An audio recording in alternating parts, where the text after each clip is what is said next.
नमस्कार विद्यार्थी मित्रांनो, मी गायत्री तुम्हा सगळ्यांचं मनापासून स्वागत करते। विद्यार्थी मित्रांनो, तुम्हा सगळ्यांना माहिती आहे नुकताच महाराष्ट्राचा 2026-27चा अर्थसंकल्प जाहीर झालेला आहे आणि तो अर्थसंकल्प महाराष्ट्राचे मुख्यमंत्री देवेंद्र भाऊ फडणवीस यांनी सादर केलेला आहे, विधानसभेत सादर केलेला आहे।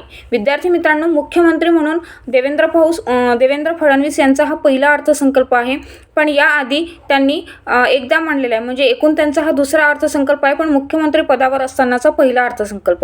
मग पहिला अर्थसंकल्प 1960 मध्ये वानखेडे यांनी मांडला होता आणि सर्वाधिक वेळा म्हणजे 13 वेळा वानखेडे यांनीच अर्थसंकल्प महाराष्ट्राचा सादर केलेला आहे।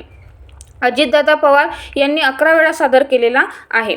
विद्यार्थी मित्रांनो, यावर्षीचा जो अर्थसंकल्प आहे त्यामध्ये भरपूर तरतुदी करण्यात आलेला आहे आणि तो आहे 7,69,467 कोटी रुपयांचा।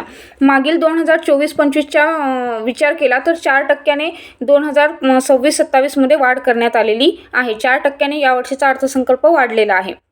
विद्यार्थी मित्रांनो, पुण्यश्लोक अहिल्याबाई होळकर शेतकरी कर्जमाफी योजना, ज्यामध्ये शेतकऱ्यांना 2 लाखापर्यंतचे कर्ज माफ केले जाईल।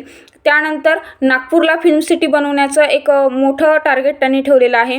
गडचिरोलीला स्टील हब बनवणार आहे। त्यानंतर महाविस्तार ॲप म्हणजे शेतकऱ्यांना सल्ला देण्यासाठी महाविस्तार ॲप असणार आहे, AI आधारित असणार आहे। ज्या शेतकऱ्यांकडे स्मार्टफोन नाही आहे त्यांना वसुधा सेवा उपलब्ध करून देणार आहे। वसुधा सेवा त्यांच्यासाठी चालू करण्यात आलेली आहे। त्यानंतर मोफत परवडणारी घरे म्हणजेच की मुंबई विस्तार, चौथी मुंबई, ज्यामध्ये 30 लाख मोफत घरांची योजना ठरवलेली आहे।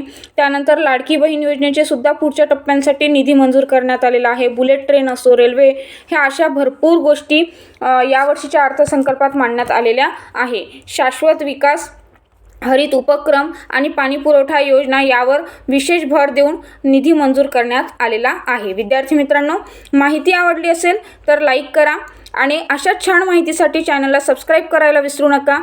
आणि पुढचा यावरचा डिटेल व्हिडिओ मी घेणार आहे, तर त्या डिटेल व्हिडिओसाठी चॅनल नक्की सबस्क्राईब करा। चला, बाय।